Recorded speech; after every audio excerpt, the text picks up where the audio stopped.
13 years, $330 million. That's only marginally less than I make it for doing this show. Only marginally, but pretty close. But pretty close. If only. Welcome to episode 6 of the Unnecessary Nonsense Podcast, the podcast of two unqualified idiots rambling on sports topics they likely know nothing about for an indeterminate timeline in a hastily thrown together format. Brought to us this week by CompuServe Bulletin Board. My name is Carlos Alcazar, and with me as always is my co-host, Dave Turnbull. And I love the fact that you keep getting these references, Carlos. It's a thing of beauty. Listen, if you need internet references from circa 94, 95, 96, I'm your guy. At what point do we get to the Al Gore inventing the internet reference? Listen, Al Gore and I had discussions back then. It was all about the tubes. It's kind of complicated. I don't want to explain it to you right now. And he didn't take some of my earlier ideas because I could have prevented Twitter. I'm just saying I could have stopped it before we ended up where we are right now. I wish somebody had. Yep. If they had just listened to my ideas, we'd be fine. So anyway, I'm going to briefly explain kind of what we're going to do. So this week on the program, we're going to talk about Week 3 in the Alliance of American Football, kind of our thoughts, and also look what we're looking forward to in Week 4, as well as we're going to be talking about the Nolan Arenado extension. Nolan gets paid, and then our long national nightmare ends as Bryce Harper has finally signed with someone for Mega Millions and cashed in his ticket. And of course, Johnny Manziel is excommunicated from Canada. And Dave is going to talk about something vaguely related to soccer that probably 3 people care about. And it's going to be fantastic for those 3 people. Those 3 people are going to be thrilled. We will get letters. They won't know where to send them, but we will get those letters. They'll try the telegram, and maybe it'll end up on the bulletin board. Who knows? So right off the top, we're going to start off with Week 3 of the Alliance of American Football. This is where I'll shamelessly plug our YouTube channel. If you're listening on the channel, then you already know it's there. Otherwise, we'll plug the actual address at the end of the podcast. But if you do end up checking it out, right now what I've been doing the last couple of weeks and what I'm going to do into Week 4 and Week 5, and we'll kind of take it week by week as it goes, is I do a recap of the games, talk about the scores, of course, but you can get that anywhere. But I'll also kind of talk about my thoughts of each one. We're always going to do that on the podcast as well. We've got a little segment for it, but this is more extensive, like early thoughts that I'll try to get up on either Monday or Tuesday after the games are over. And then we'll have kind of our collective thoughts on the podcast at the end of the week. So if you don't want to wait, that's a spot where you can get a little bit of background of where my head's at right after the games are over. So as far as Week 3 in the Alliance of American Football is concerned, Mr. Turnbull, do you want to give a couple of your thoughts of what you saw or didn't see? The one thing I'm thinking is great is that these games keep getting better. Like one of the things we talked about at the beginning when we were first talking about the AAF, one of the first people I think on a podcast to really be talking about it at length, I might add, is, what's the quality of the games going to be like? What is the football actually going to be like? And I'm pleasantly surprised, and it's getting better. So the first week I was kind of, I don't know. But as we've moved along, I feel it's gotten progressively better each week. The Orlando Apollos keep winning. So I'm happy. I'm enjoying it, and I like what I see. One of the themes that I harped on during my video, and I won't go into that extensively, is I want to see progression. I'm treating it like a developmental league. I'm not treating it as a quote-unquote alternative to the NFL because that's not fair. The NFL has the budget that they can't compete with, and I don't expect the same, but I want to see progression. That's really my thing. And the league wants it to be, that's what the league's saying too, right? The league is basically saying the exact same thing that you just said. It isn't a competition to the NFL. It's designed to develop players. And I think unless you're, was it Mettenberger? Mettenberger, you're thinking of, Mettenberger is the one who took over. Oh, he's the one who took over. The one you think of is Hackenberg. Yeah. So unless you're Hackenberg, the league is developing players. Yes. The Memphis game is one that I'd spent a little bit of time talking about, but Christian Hackenberg is someone who was a name for people. He was a high draft pick at one point, or a reasonably high draft pick at one point, but he just has shown no real improvement. I don't know why Mike Singletary kept trotting him out there, but he just looked progressively worse, and it didn't seem to improve at all. Mettenberger came in there, and immediately they went from 2.5 games with 0 touchdowns from a quarterback position, and they scored 17 points in the second half and almost came back and won the game. Like they were in position to actually be competitive in that game. And with a full week, and Mettenberger's already been named the starter for Week 4. So with a full week of reps, trying to actually integrate an offense, Memphis might be competent because their defense has already been reasonably good, all things considered. So that's a good thing for them. Anything else stuck out to you as far as Week 3? Any standouts? No, I wouldn't say anything particular. Just like I said, just the quality of the games and the fact that the quality of games is getting better. Fair enough. One final note I'll make that I did talk about. I alluded to it a little bit in my recap, but I'll talk about it here as well. I'm very much enjoying Trent Richardson. Trent Richardson is brilliant. I like his social media presence. Like he's savvy. I'm following him on the different social medias. He's working on he's doing a podcast. He's been very good on Instagram doing stories. Like he's integrating. He's bringing people in. He's becoming very much the big social media star of this league. And I've been very impressed with that. But at the same time, one thing that I mentioned that I want to see from Birmingham, they're undefeated. They're 3-0 and going into the 4th game. But what I want to see from them is he's got 6 rushing touchdowns in 3 weeks. which is extremely impressive. He's averaging 2.5 yards a carry. That's also impressive. I'm not sure how the two equate and how they work together, but it's been impressive. Yeah, impressive for the wrong reasons, right? Yeah. At least he's getting it done when he's getting in the position to be able to take the ball in, which is good. You want that. But my thoughts about going into week 4, my main thesis behind it is you could very well see Memphis not regress. Regress is the wrong word. If they don't put together an actual offense that can generate something more than that, Luis Perez needs to play better. He actually didn't play very well in the last game. So we're talking Birmingham now. We're talking Birmingham specifically. Okay. If they cannot they can't get more than 2.5 yards a carry out of Trent Richardson, and if Luis Perez can't actually start generating real offense, he showed potential in the first 2 weeks. This past week, he was trying to throw the ball throw interceptions. He was trying his best to throw interceptions. Well, I think we're going to see that this week because Birmingham's playing Orlando, right? So here are the games. I'll give them to you right now. On the Saturday, you're going to have the San Diego Fleet, who looked a lot better in week 3. I liked what I saw from them, taking on Memphis. So that could be an interesting and a potential technically for an upset because, like I said, I like Memphis with Mettenberger a lot better, but I also really like what San Diego did this past week. Orlando is going to be taking on the Salt Lake Stallions. Okay, Salt Lake. Yeah, Sorry. So your guys are going to have to watch out. I want to make sure I get this name right. It's Carter Schultz, I think, because Carter Schultz has actually been playing great on defense for the Salt Lake Stallions. The Sunday games include San Antonio, who is kind of in flux right now. I'm not sure exactly where San Antonio's at. I like them early on, but they've been kind of hit or miss. They're the ones taking on Birmingham. The one advantage they have is that, like I said, Birmingham hasn't shown me a lot on offense, and I need to see more. Defensively, I like them. But that we'll see how that matches up with San Antonio, who has been all over the place. And then lastly, the Sunday late nighter is going to be Atlanta 0-3 taking on Arizona. And that one is my pick. So if I'm going to make one pick a week, I made a couple of picks myself, but if I was going to make a pick, I would take Atlanta and the points because the Arizona Hotshots are favored by 14. And I think that's a little too generous. I know that they showed some offense, but it's actually been declining every single week. This past week, Arizona didn't look good, and I don't know if John Wolford is actually going to be playing. So that would concern me if I would take the points, just because I feel like Atlanta could probably generate enough offense to stay within 14. That's really all you'd be shooting for. Sounds like a solid bet. Yeah, so that's week 4 in the Alliance, and we'll talk about it more as we go along. Now let's move on to people getting paid. Big time. Yes. This is where I insert hashtag sponsor us. We like encouraging people getting paid. We like to get paid ourselves. We wouldn't mind. Nolan Arenado re-signed. He wasn't a free agent, so he re-signed with the Colorado Rockies for a record deal per season of an average salary of $32.5 million per season. It was an 8-year, $260 million contract extension with Colorado. Your thoughts? Well, first thought is this sucks for the Dodgers.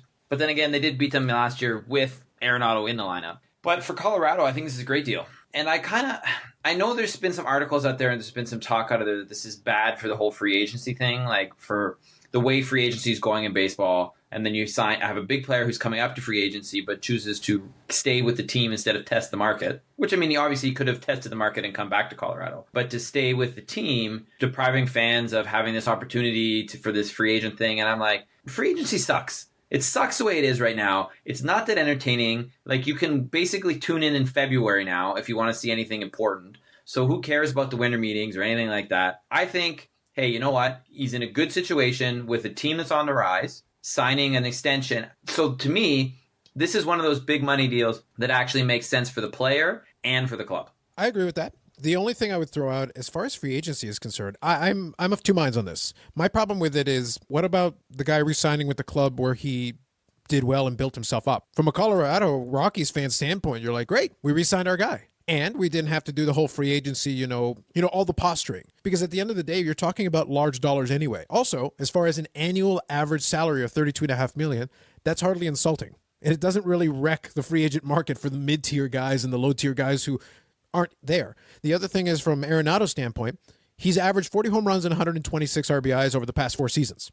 Statistically, he's a better fit right now for the way they are in Coors Field. And we also documented, if it wasn't last week, it was the week before, when we were talking about Colorado, the discrepancy between his statistics in Coors versus his statistics on the road. They were more dramatic this past season than at any other point, but there's always been better play at home as far as a lot of these Colorado Rockies hitters. So why not stay where you are, make a ton of money, and have some good offensive seasons where you look good, especially in a place that already kind of fits you. And you've already been there for a while, and you could be there for the long run.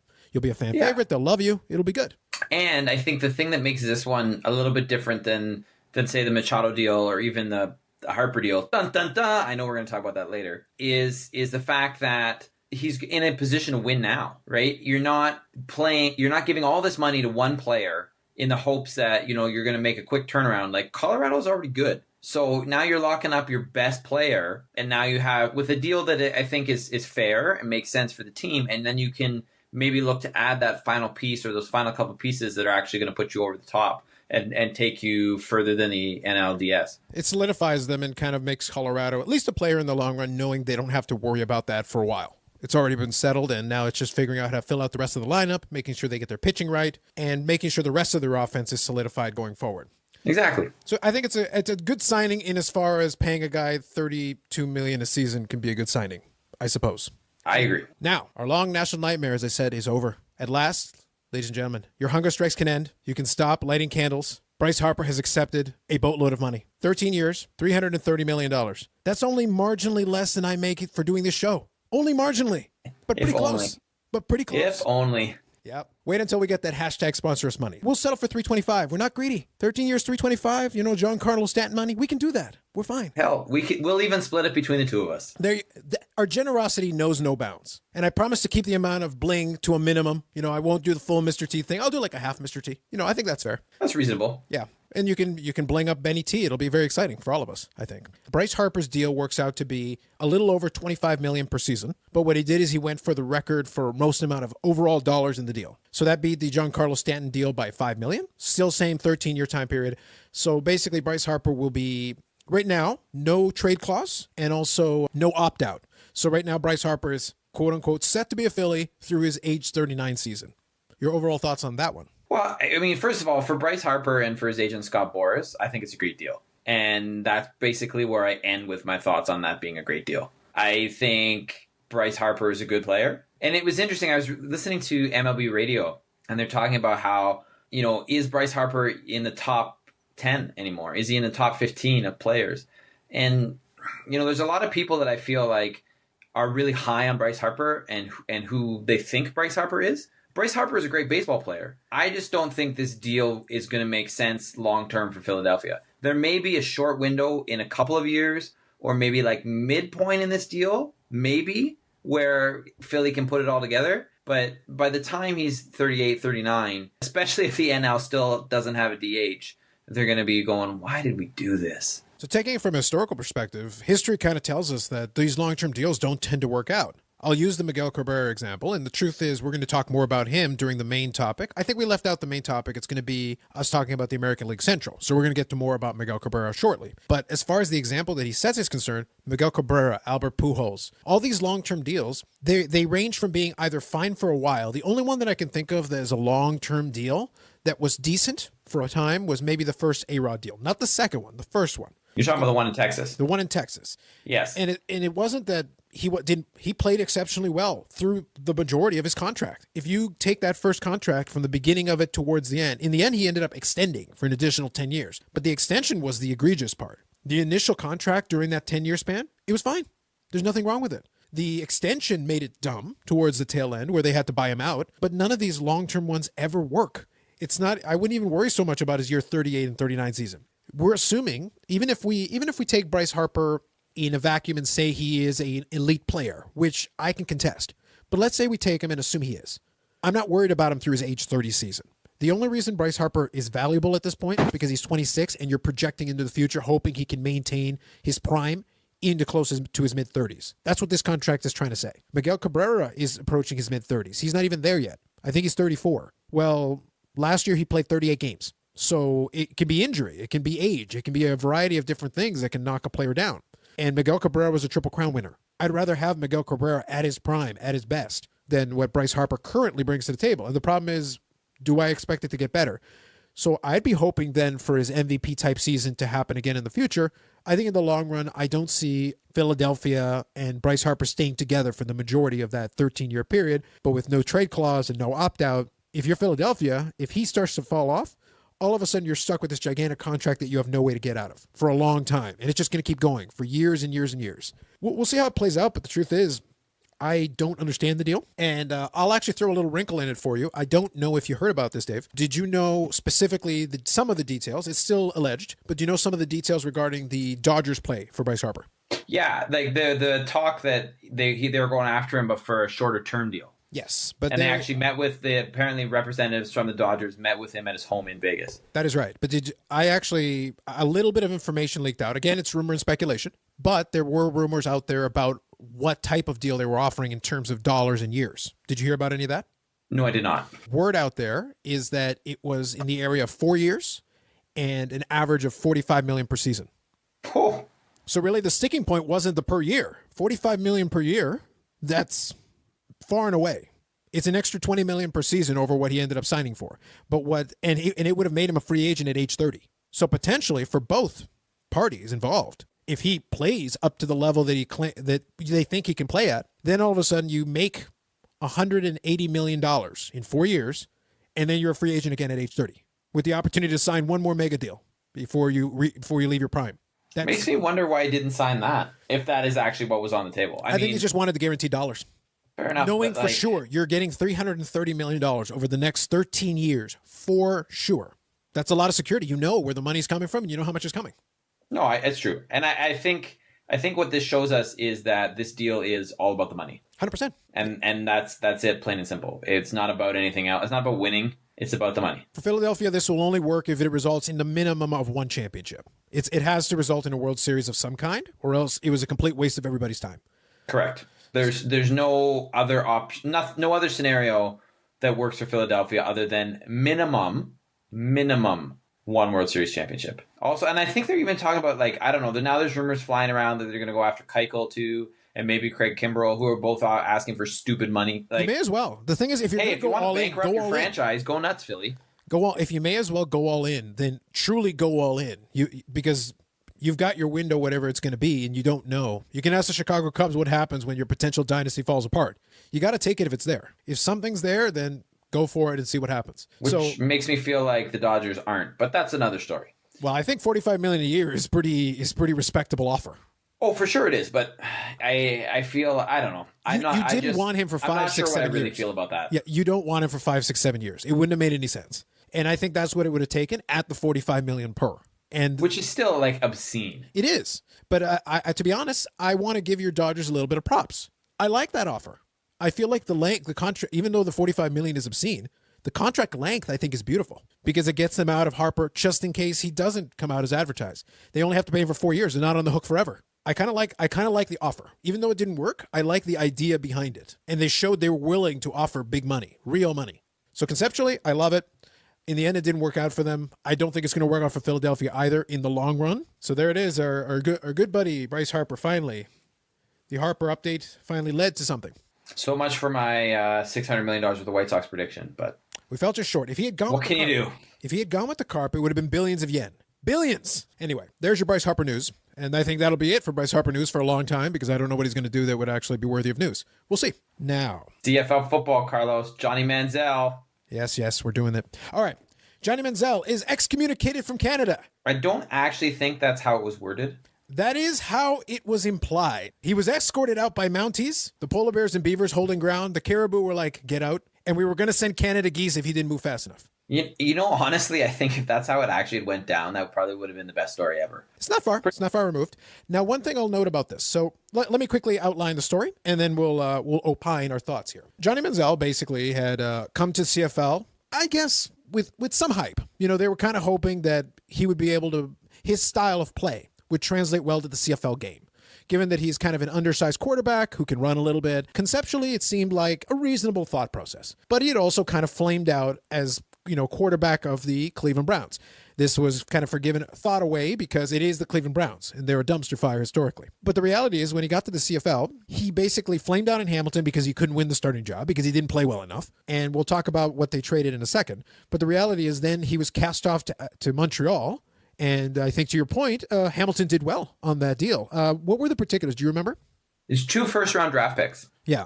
So even at that point, I would have taken a bag of deflated footballs, with Tom Brady's signature on them. It would have been fine. At least go ahead. And one of the things that has been coming out about this is it almost feels like there's some kind of Machiavellian thing going on here, that Hamilton knew this was going to be a flame out based on his behavior in training camp in Hamilton. That he'd been showing up late and some things like that, which had caused the Ticats to really worry about long-term prospects and what his behavior is going to be like.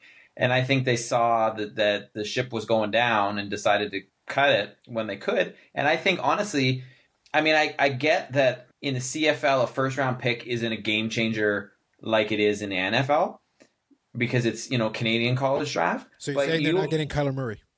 No. Oh. But you're probably going to get, I mean, if you can get, especially in Canadian football terms, if you could get like 2 linemen, like O-linemen out of this, which is, a lot of the people who get picked in the Canadian draft, usually a receiver or an offensive lineman or maybe a kicker. But, I mean, that's a solid piece for your team. So any way this works, however, right, for Hamilton, is better than if they kept Manziel. So Hamilton's laughing all the way to the bank with this one. That's fair. And I think the other element of it that I like, truthfully, so when he went to Montreal, the idea was that he was going to be their starter. And speaking of Machiavellian, I'll talk about in a second. Everything regarding the Manziel thing is speculation, and a lot of that is due to the way the CFL handled it after they decided that they were going to part ways. But when he got to Montreal, he was supposed to be the starter. He was 2-6 in a starter. I think 1,200 yards. Like, it was 5 touchdowns and 7 interceptions. He didn't play well. I mean, to be fair, Montreal was a really crappy team, too. I mean, he didn't play well, but I don't want to put it all on him because Montreal was bad. I agree. But the problem is he hasn't played well anywhere. Like, since he left a college field, he hasn't played well at any level of professional football anywhere he's gone in 2 countries. And the issue seems to be work ethic. A lot of it. Now we don't know, and the CFL hasn't said, but this is the other thing we need to keep in mind here is that his release was mandated by the CFL. Yes. So the CFL told Montreal, you have to release Johnny Manziel. And they also said to the other 8 clubs, you are not allowed to sign him because he broke some provision in his agreement, but we don't know what that provision is. So there was some kind of behavioral contract or something else that he had signed and said, like, this is what I will live up to while I'm here in Canada.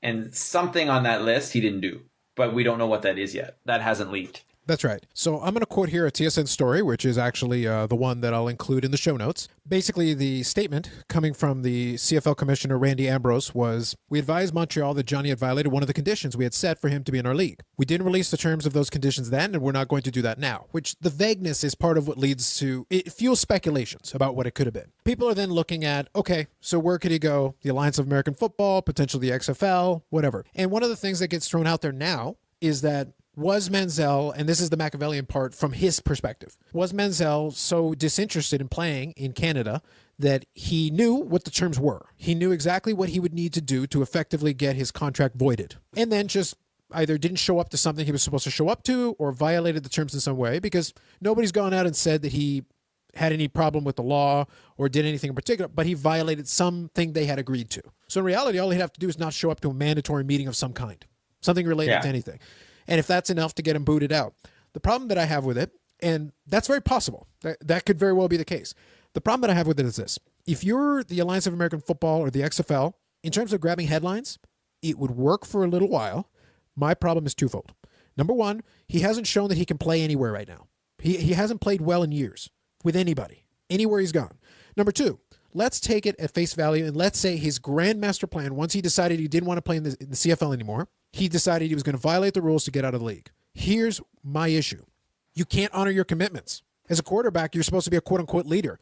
Why the hell would I want you in my locker room? Everywhere you go, you basically make up excuses, and you keep having excuses made for you, and also you're not playing well. It's not like your performance negates your negative attributes. So I can't trust you. I can't trust you to keep your word. And he didn't have frankly, he didn't have the balls to get into the Montreal offices and just say, hey, you know what? This isn't working out for me. I'd like to go back to the U.S. Can we work something out?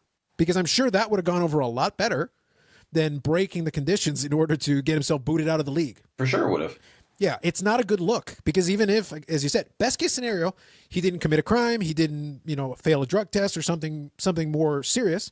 Best case scenario, he's just a whiny kid who decided he didn't want out of a commitment that he made when nobody else was beating down his door. Nobody wanted him. And we saw Nathan Peterman play NFL football last year. The bar is low in the NFL right now.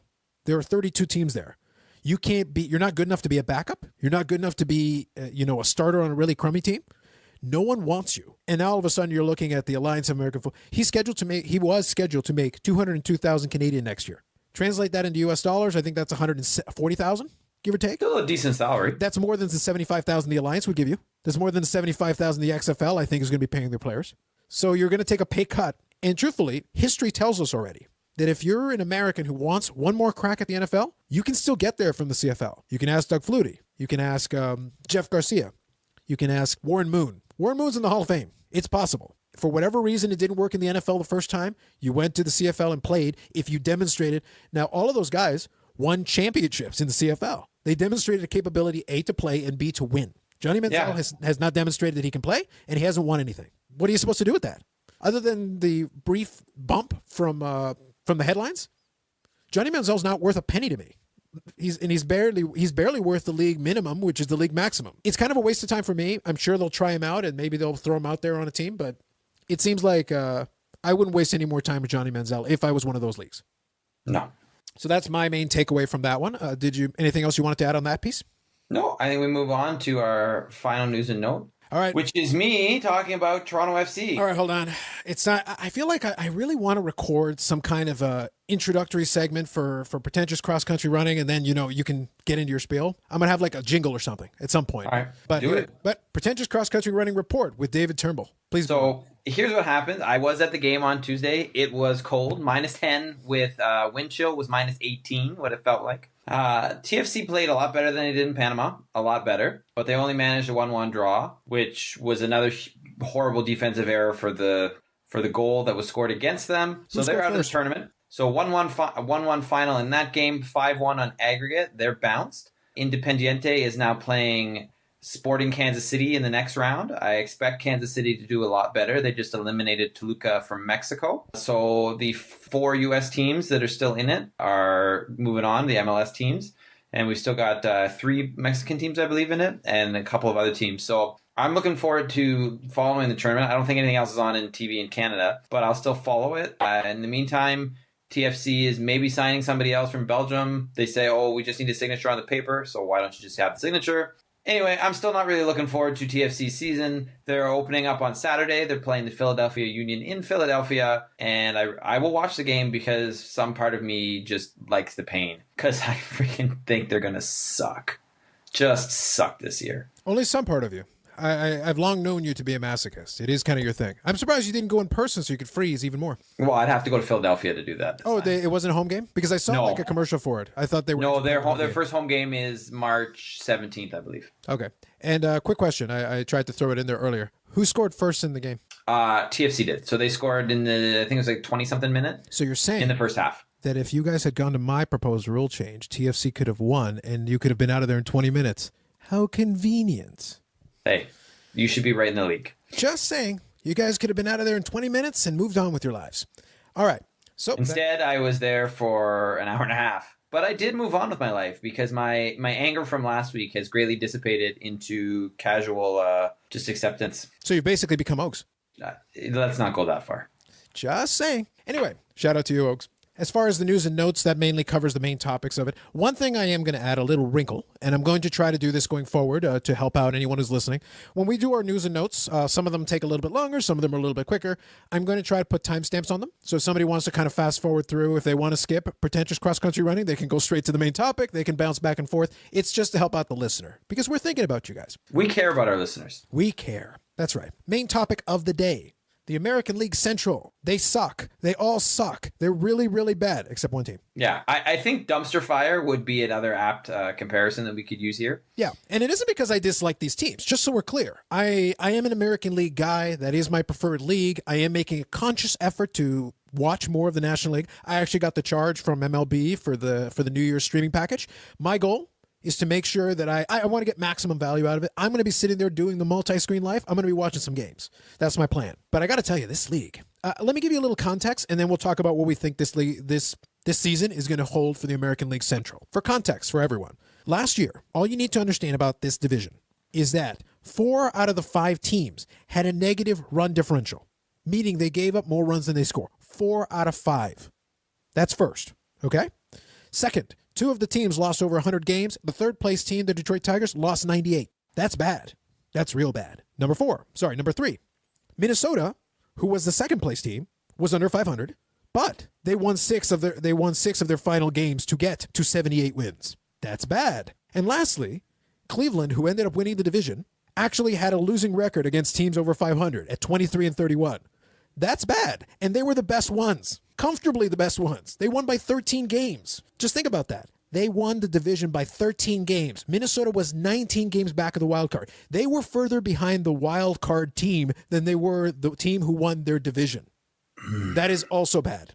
No, it's, like, I like pretty much every team. Just as like, if I was a neutral fan, which obviously neither of us are, like just total watching baseball, this would probably be my favorite division based on the teams that are here. But no, I mean, not this year, but in general, yeah, I'm not pleased with this. So this is why I am confident in the first place team I'm going to pick.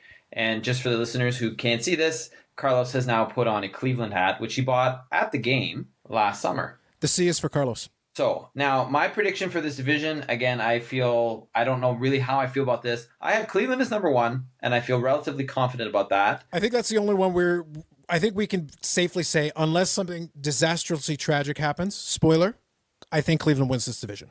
So then Twins at number 2, Royals at number 3, Tigers at 4, and White Sox at 5. Here's the truth. If we're being 100% honest with ourselves and with anyone who's listening, we're both very confident in Cleveland. After that, it gets murky. Because I gave you the stats. The stats don't lie. All the other teams were very poor. It's kind of them just jockeying for position, and they're at various levels of rebuilds. And by the way, just so we're clear, Minnesota has been, over the last couple of years, at least respectable. And the fact they were second place was because they were close to 500. They're respectable. In 2005, the White Sox won the World Series. They've collapsed in recent years, but that's kind of what happened. Kansas City won the World Series in 2015. It is 2019. And they went to back-to-back World Series in 2014 and 2015. It's not like they're 40 years removed from being decent. A lot of these teams have had some measure of success, and Detroit was in the World Series a couple of years back as well. It's been a while now, but these teams were not all terrible not that long ago. It's the last couple of years where it's just kind of fallen apart. I've got Cleveland first as well. The rest of it is where your guess is as good as mine, but I'm taking my stab at it. I think Detroit improves a little bit. I've got them second. I've got Minnesota kind of hovering around the same level at third. I've got Kansas City fourth, and I've got the Chicago White Sox in fifth. Okay, so we both agree on 1 and 5. So which team do you want to start with, Carlos? All right, so American League, I will steer for this one. Let's talk about the Detroit Tigers.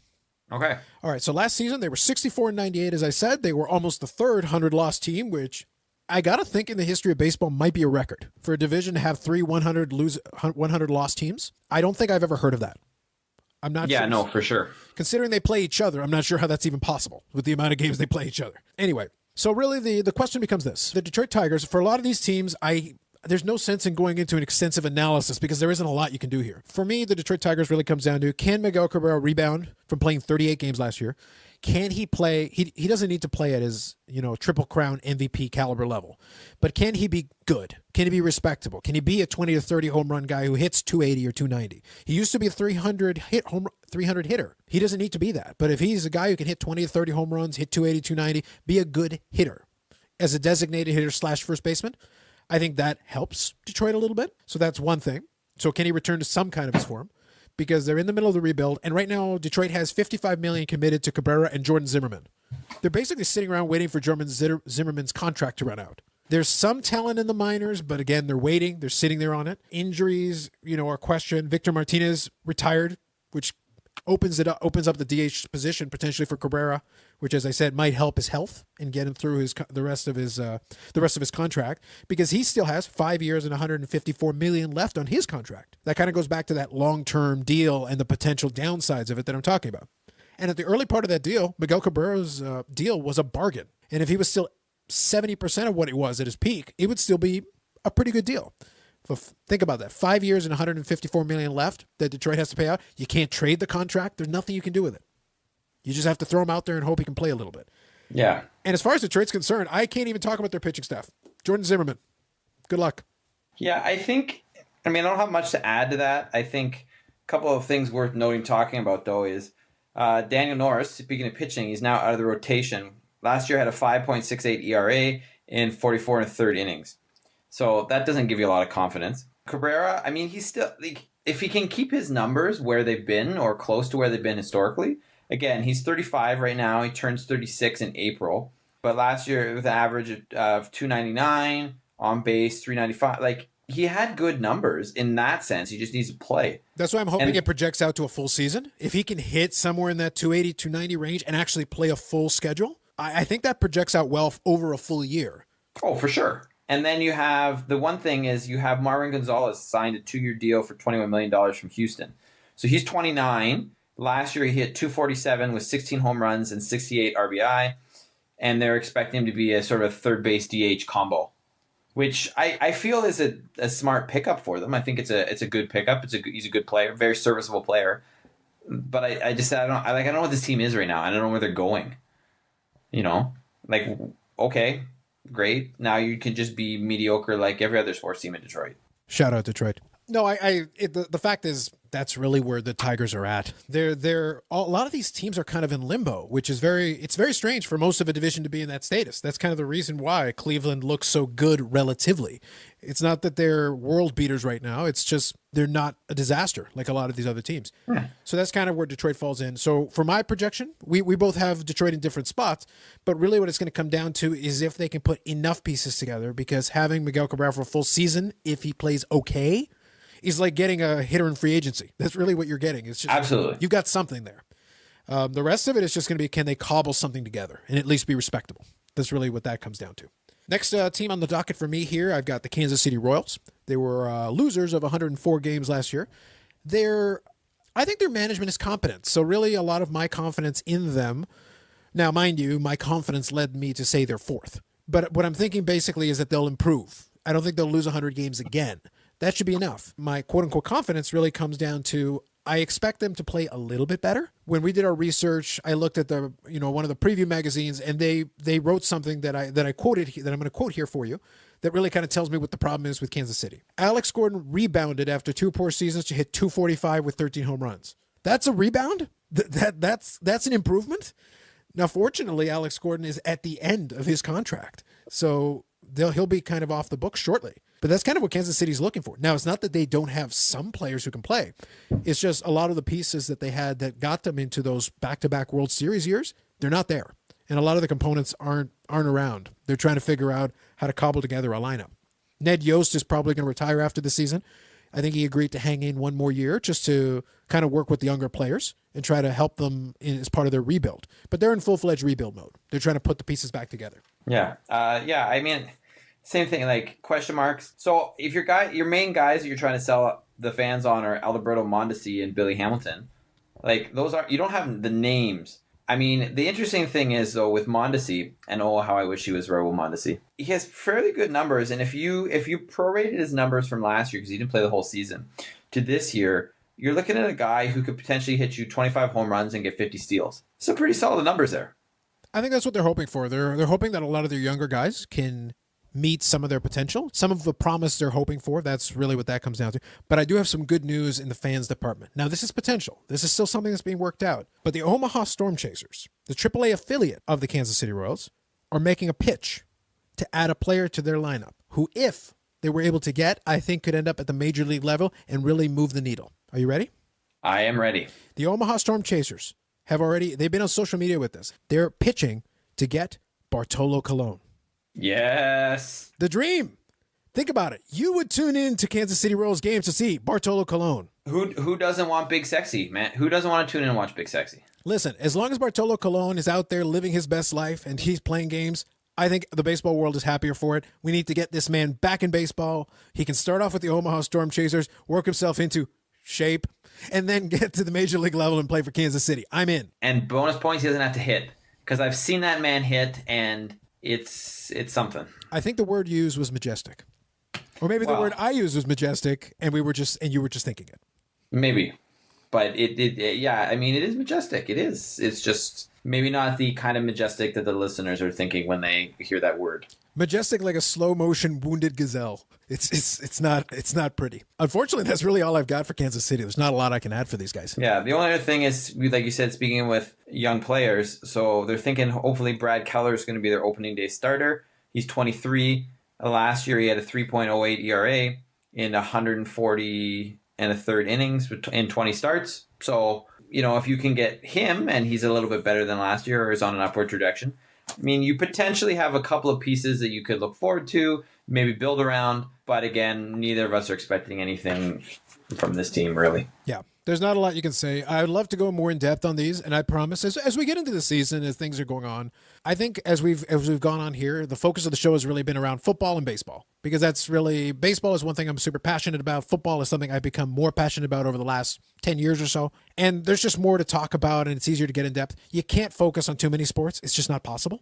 But I think there'll be some more baseball talk as we get through this year. And of course, as the Alliance goes on and does its thing, I'm still interested in talking about it. As far as this division is concerned, though, I'm going to move on now to the Minnesota Twins. Basically kind of our mid-tier, decent team, second place finisher last year.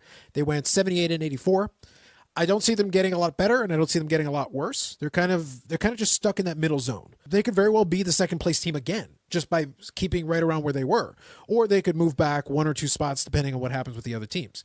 Joe Mauer, go ahead. I expect them to be an over 500 team this year. It's possible, and that would be enough. That would put them right there, either second or third place. Joe Mauer's retirement gives him a little bit of payroll flexibility because he's done. He had a great career for Minnesota, but the tail end of it wasn't quite as good. He never got his full promise after he had those concussion problems that caused him to no longer be a catcher. They did add Nelson Cruz, which is kind of cool. So you get a veteran power bat. He had 37 home runs last year in 2018. So that's good. And that's the move right there that I've zeroed in on to say that I think that's what gets them over 500. That move right there. Yeah, because nothing else has really fundamentally changed.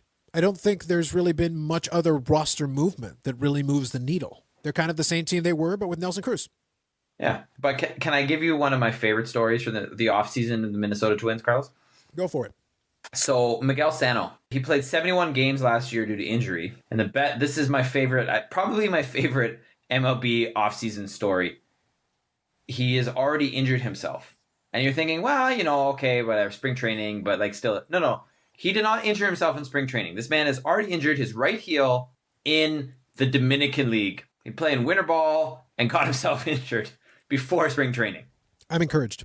I like where we went with this. And that, in a nutshell, is part of the problem with this division. Just stuff like that happens. I think. Is there anything else you want to add for Minnesota? The only other player I got written down is Willian Astudillo, only because he had only 3 Ks and 97 plate appearances. So if you got a player like that who's potentially going to be a better contact hitter or better on base percentage, I mean, it's again. I see what I'm saying is I see a few pieces here, minus Sano, of course, that could, I think, make this team a few games better, so they're over 500 and comfortably in second place, but nowhere near challenging for a playoff spot or challenging Cleveland for the division. Fair enough. Also known as, we're really grasping at straws with some of these teams. Really scraping the statistical barrel. The bottom of it is being scraped right now as we speak. Okay, so that moves us on to the Chicago White Sox, one of our other 100-loss teams from last year at exactly 62 and 100. Injury-plagued last season. Again, I'm going to quote the season preview magazine. Dave, I want your thoughts on this quote before we talk about the team. This is literally the first sentence from this team, from the Chicago White Sox. The safest prediction to make for the White Sox is that 2019 cannot possibly be as miserable as 2018, even if the franchise manages to lose 100 games again. Dang! That's the first sentence. That's what you started it with. That's in print. They wrote that. Damn. You know what? Part of me wants to just end the preview there and move on to Cleveland. We don't need to talk about any of the players, but just that's all you need is that one line, that one sentence, and okay. Now moving on to the Cleveland Indians. How do you even? What is that? So I have some notes. Do you want me to even read them? Do you want me to talk about it? We'll talk about this team for a second. But can I read you a little bit here? So that was the first sentence of this preview. Okay. Do you know what the second sentence is? It said, cannot be as miserable as 2018, even if the franchise manages to lose 100 games again. It couldn't be. That's the next sentence. So let me give you the rundown here, really quick. I feel like there's some foreshadowing going on here, where it's they're gonna lose one less game this year. 99. They can do it. The drive for 99. All right. So here goes. Not after relief pitcher Danny Farquhar nearly died in the dugout with a blood clot in his brain in April. And Who's now with the Yankees. Yeah. In 2017, top draft pick Jake Berger ruptured his left Achilles tendon in spring training before tearing it a second time in May. And top pitching prospect Michael Kopech was shut down with Tommy John surgery in early September after making 4 impressive starts in the big leagues. And he will be out for the season. Yep. And the team's aggressive rebuilding push was stalled with other top prospects Zach Burndy, Dane Dunning, Alec Hansen, Mick Rodolfo, and Luis Robert lost significant development time due to injuries. The Sox needed more than talent infusion. They needed an exorcism. That is the first paragraph of the season preview of the Chicago White Sox. Damn. Yeah. And moving on to the Cleveland Indians.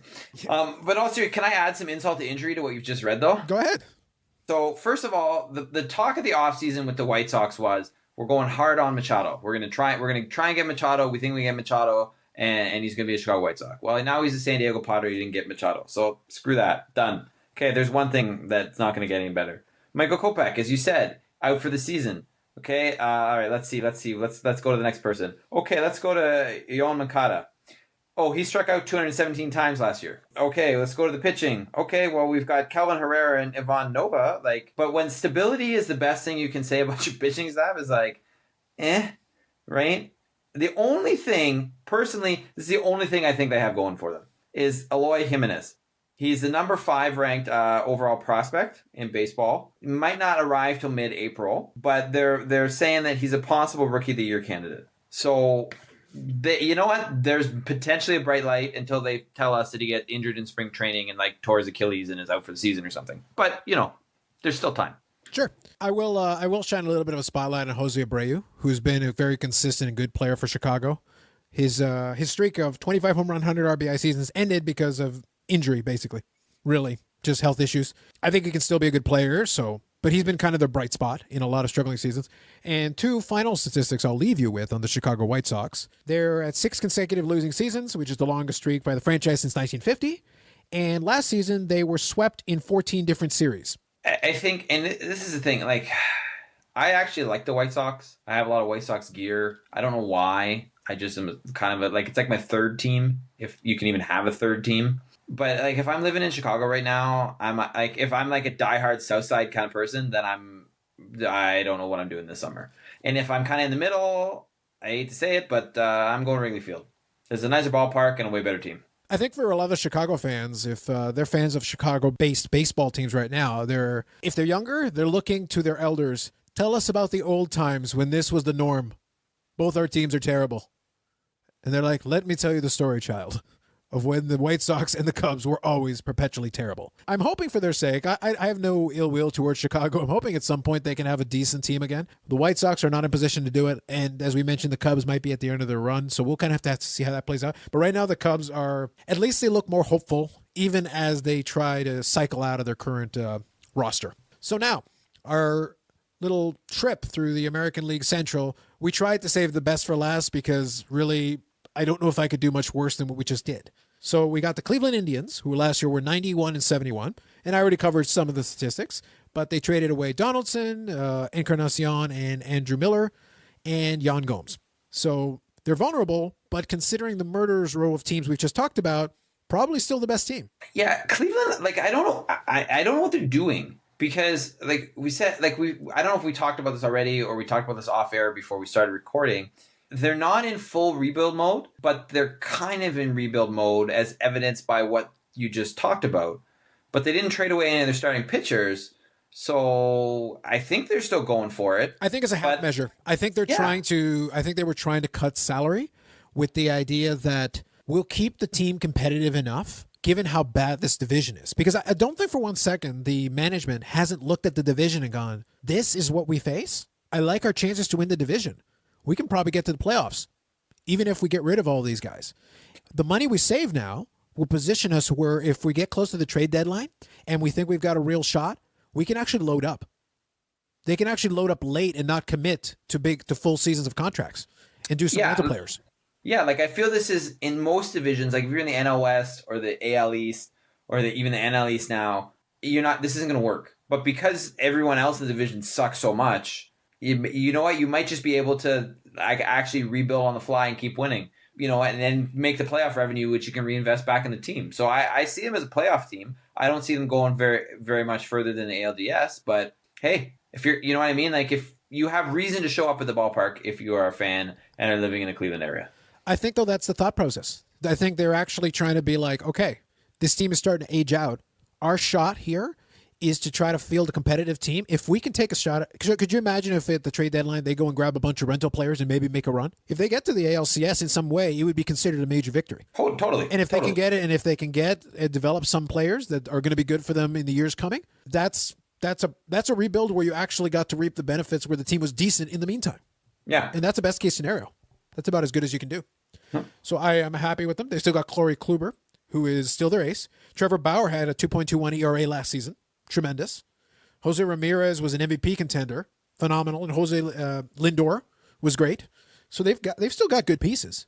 Yeah, and I think they're looking now at like somebody like Jake Bowers, who's 23 but can play first base or outfield. And somebody who's under the radar a lot is Mike Clevenger. So he had 5.2 WAR last year, and opposing batters batted 223 against him, which is not bad. I think, you're giving a chance to some guys that may surprise you while you already have some solid talent in places. So I would be shocked if Cleveland doesn't run away with this division. Yeah. So I think the overarching theme here is don't expect too much from the Indians, but if they win the division and are able to make a little bit of noise in the playoffs, don't be surprised if they suddenly become buyers late. That's really what I'm thinking. It could very well be possible.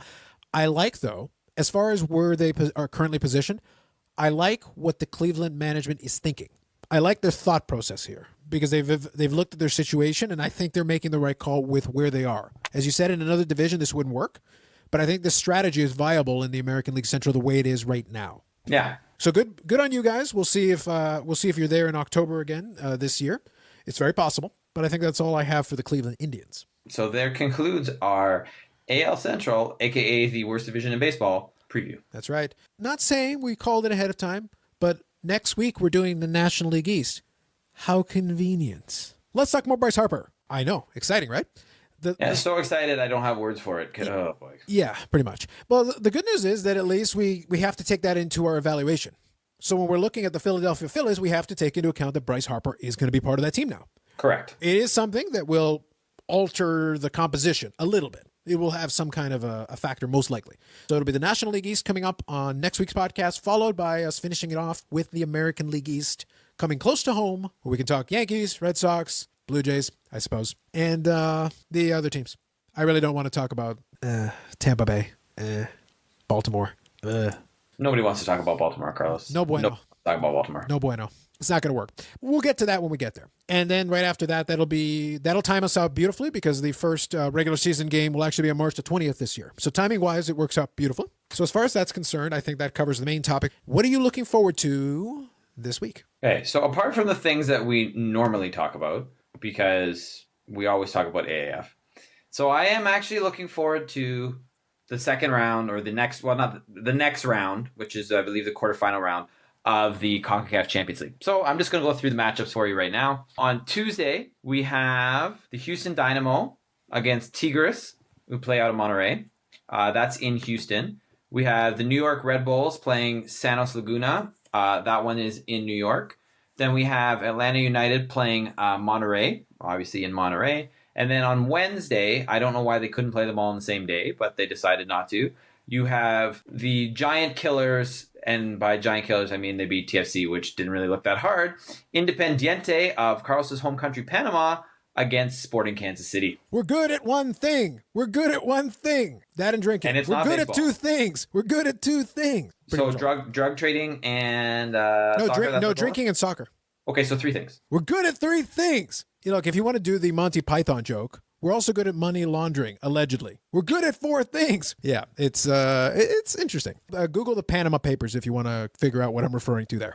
Go ahead. Yeah, so I think that's the big thing that I'm looking forward to. I'm also going to look forward to the Raptors that I don't necessarily single out specific games that I'm really looking forward to. However, they are playing the Houston Rockets at home, like in Toronto on Tuesday night. So I think that's something to look forward to. But the NBA season, we're not there yet, but it feels like it's, we're getting into the home stretch there. And then now that it's March, I wouldn't say I'm really looking forward to this week, but March Madness is going to start up in college basketball, which is really the only time that I pay attention to college basketball, which is like a week and a half that I actually pay attention to the sport. So that's going to start up soon, and I will look forward to that. I think that's fair. March Madness is a good one that I think gets a lot of people into it. March Madness works every year because of the brackets.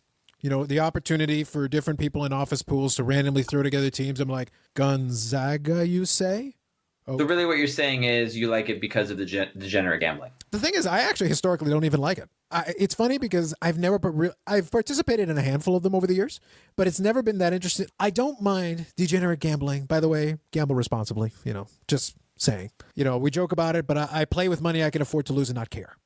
That's how you should do it. I like the office pools conceptually. The problem is I don't really like playing a game where I genuinely am operating from a state of total ignorance. I know of Gonzaga. I know of Duke. I know of these different schools. I couldn't tell you one damn thing about one single one of them. I know they're playing basketball, and I know it's a tournament of not single knockout. I know that. I couldn't tell you who's any good. And it's one of those things like it's just guessing. It's taking numbers and going like, look, just pick the higher seeded team. And it's very possible you could do well just doing that. There's no skill involved in that. I'm not saying what's the point because lots of people enjoy doing it. And if you enjoy doing it, go for it. And if you win some money, congratulations. It's not quite the same for me. It is something definitely that's going to be good in March. I will throw in for myself. UFC 235 is coming up on Saturday. I'm going to try to have this up Friday evening or early Saturday. So if you hear it around those times, John Jones will be taking on Anthony Smith. Lionheart Anthony Smith versus John Bones Jones. So that'll be your main event for the light heavyweight title. Tyron Woodley is going to be taking on in the welterweight title fight against Kamaru Usman, the Nigerian Nightmare. Very dramatic. You actually have Tisha Torres on the main card as well. Right now, I think she's trying to work her way back up the rankings in order to try to get another title shot. She'll be taking on Weili Zhang. She is 17-1. That should be an interesting fight. Cody Garbrandt is going to be on the main card as well. What I like actually about it is if you go to the UFC page and look up some of these matchups, Cody Garbrandt is shown on there with the championship belt that he lost. So the picture still shows him with the title, even though it's not a title fight. I like it. So I think that fits into Cody Garbrandt's nickname there. It says Cody Garbrandt, no love. It's like they didn't love you enough to take a new picture. Yikes. Speaking of White Sox, dang. That hurts my feelings. It has nothing to do with me. Anyway, so the undercard will be on TSN here in Canada. I think ESPN in the United States. As usual, UFC cards are usually pretty good. There have been some exceptions. Really, only one recently. For the most part, they've been pretty solid. As well, looking forward to the AAF. And that takes us to the end of the podcast. But before we go, we'd like to do a couple of shameless plugs. And I actually wrote it down this time to make my life easier. So you can find us on iTunes, Spotify, wherever you get your podcasts. If you're listening to us, obviously you found one of them. We are also on YouTube, where that is available. You can find us as Unnecessary Nonsense Pod. You can search for that and you'll find it. We're also on Instagram as Unnecessary Podcast altogether. Twitter is unnecessary_pod. And if you want to just see our site directly, it's unnecessarypod.podbean.com. And that concludes another episode of the Unnecessary Nonsense Podcast. Thank you for listening, and we will see you next time. Adios.